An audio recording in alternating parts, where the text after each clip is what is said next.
Morning mga kabule, kumusta tayo dyan? Pasensya na mga kabule, medyo busy lang ako last week. Alam niyo, kaya di tayo medyo nakakapag-upload ng video at di nakapag-isip. So anyway mga kababayan ko, ang pag-uusapan natin about dito sa, siyempre nadeklara na si Sara Duterte about sa 2028 for running president, you know? Ang siyempre, kapag nag-anunsyo ka ng tatakbo ka ng president, dapat may kung sino ang vice presidente mo. Right? Siyempre ngayon, ang balita, ang daming nag-aano na si Amy Marcos. Actually mga kabole, nakita niyo naman mga pinupost ko kung sino yung mga pwedeng, sa akin lang yun sa pananaw ko lang yun na pwedeng gawing vice presidente ni BP Sara. Yun para sa akin ang magaling dapat. O sa akin kasi mga kababayan ko, si Amy Marcos, syempre nung una na dali na tayo 'di ba, sa senior pa lang 'di ba? So kumbaga nabudol na tayo. 'Di ba? Nung una, yung lolo nila, tatay ni BBM, 'di ba? Dapat nga di na natin maulit 'yun 'di ba? Pero syempre, nobody's perfect naman, 'di ba? Di naman natin pwedeng, di na natin nabudol tayo. Alright? So syempre, kung kay Amy Marcos, no way. For me sa akin, wag na natin ibalik, kumbaga, na wag na natin yung nag-mistake na nga tayo tapos gagawa na naman tayo ng another mistake na naman. Diba, Marcos pa rin. Wala nang Marcos. For me, sa akin, bahala kayo kung ano masasabi. Para sa akin, pananaw, hindi na. Ayoko na magpabudol. Sabihin na natin na si Amy laking tulong din ni BP Sara, pero wala. Tapos meron naman pangalawa, si Bam Aquino, mga kababayan ko, na na-announce din na magiging running mate ni BP Sara. Sa Dilawan naman, alam naman natin ano nangyari sa mga Dilawan nun di ba? Alam mo yung mga Dilawan, manggagamit lang din yung mga yan. Bam Aquino, no way mga kababayan ko. Rin ako dyan, pero hindi, for me, no.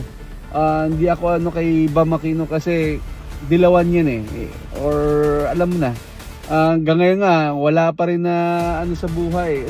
Sa buhay, walang ginagawa, you know. Tapos sa akin mga pananaw mga kababayan ko, sa atin ang guess ko lang dyan kung sino, siguro mga tatlo ang pagpipilian niya.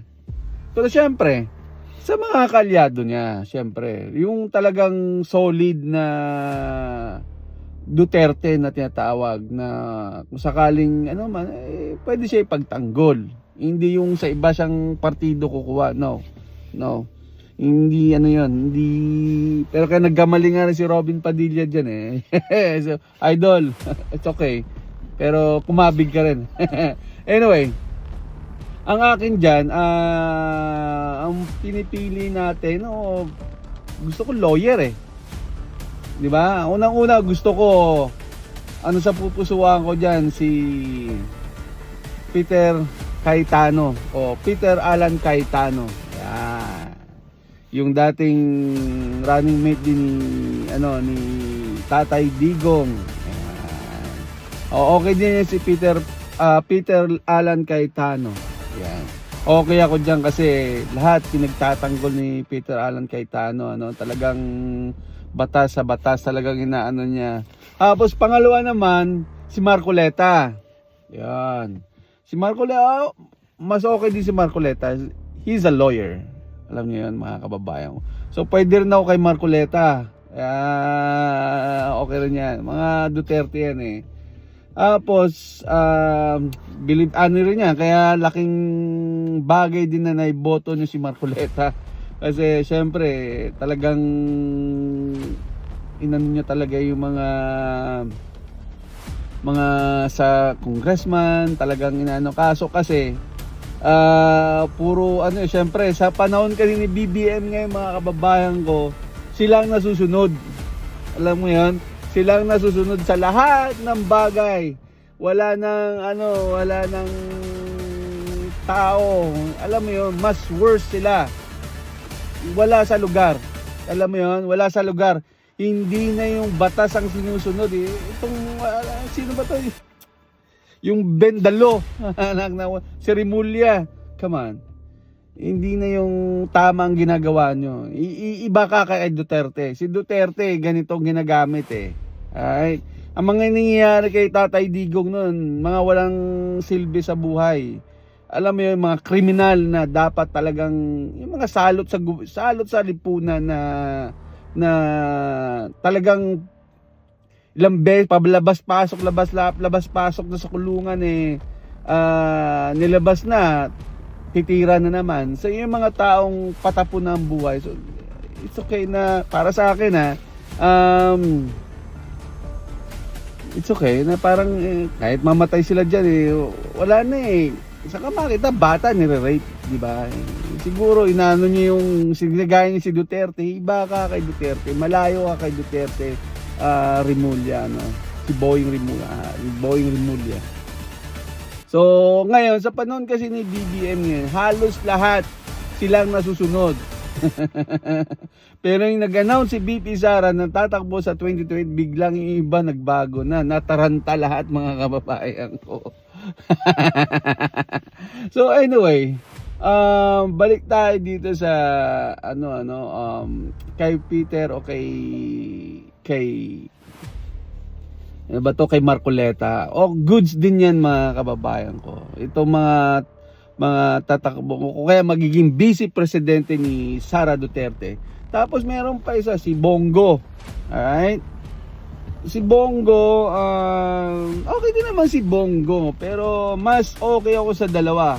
Si Peter Alan Cayetano o kaya kay Marcoleta. I don't know, yan lang ang gusto kong katam din. Kasi paras lawyer nakita naman natin kung anong ginawa ng dalawa, di ba? Talagang pukpukan sa Senado, talagang nilalaban nila si Tatay Digong o kaya yung talagang kahit batas na tinatawag, pinaglalaban nila. Yan ang gusto natin. Po. Anyway, mga kababayan ko, ganun talaga. Sa panahon kasi ni BBM ngayon, talagang malupit na, 'di ba? So abang-abangan na lang natin, mga kababayan ko, maraming nagulat talaga. Maraming nagulat talaga sa pag-announce ni BP Sara at nataranta. 'Di ba? Sabi ko nga sa inyo ngayon, mga congressman, mag-isip-isip kayo. Alright? Mag-isip-isip kayo. Pwede pa magbago lahat yan. May forgiveness naman si may si BP Sara Kasi tandaan nyo, 2028, ang dali na lang yan. Only 2 years. Diba? So napakadaling panahon na lang yan. Tingnan mo ngayon, February na.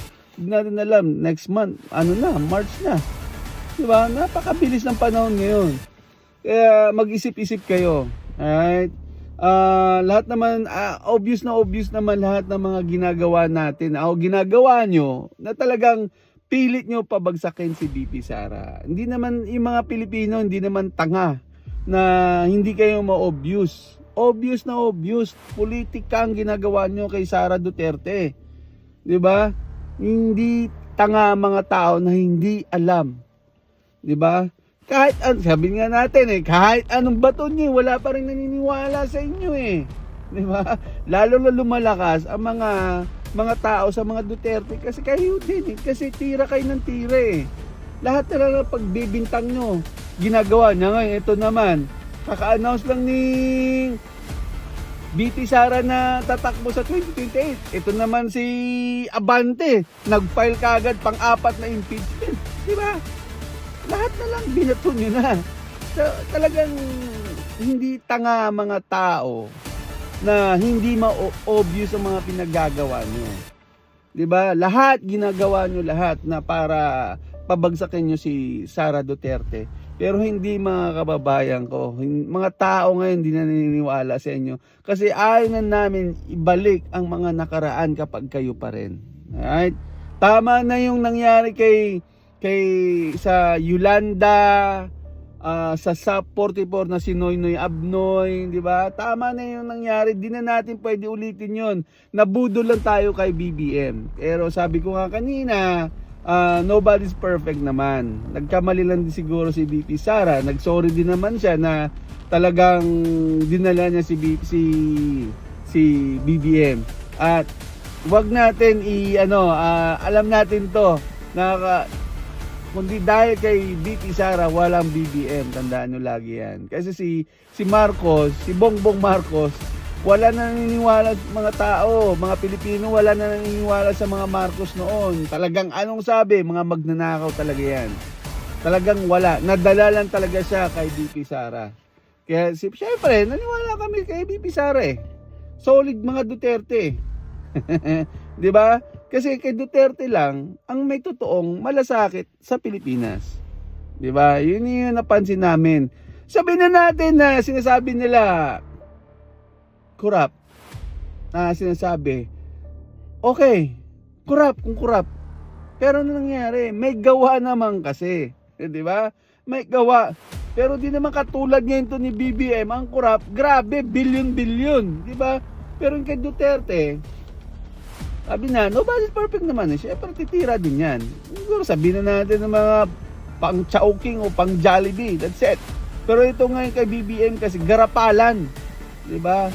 Saka kay Duterte, sabi nga kumukupit din siya. Pero may nagawa. Ang daming nagawa ni Duterte. Kalinisan. Tingnan nyo yung Rojas Boulevard. Diba? Ang dumi-dumi niyan. Pero ngayon tingnan nyo. Diba? Tapos pinag-i-issuean nyo pa na dyan nag-umpisa yung flood control na. Come on, guys. So anyway, mga kababayan ko, yun na nga, ayahan natin kung sino ang magiging vice presidente ni VP Sara. Abangan natin dyan. Pero sa akin, napupusuhan ko dyan. Actually, 3 lang ang pinipilian ko dyan eh. Peter Alan Cayetano, Marcoleta, or Bongo. Alright? Kay Amy Marcos, ayaw na namin ng ulit-ulit. Ayaw na namin ng mga Marcos. Medyo sariwa pa mga Marcos ngayon. Medyo, di ba? Bam Aquino lalo na. Come on. Dilawan yan eh. So anyway, mga kababayan ko, abangan natin kung sino ang magiging vice presidente. Pero sa tingin ko, 2 yan. Ang gusto ko 3. Pero syempre, out ako kay si Bongo, alanganin ako kay Bongo eh. 'Di ba? Pero mas gusto ko yung 2. Si Marcoleta o si Peter Alan Cayetano. Hanggang dito na lang, kabule.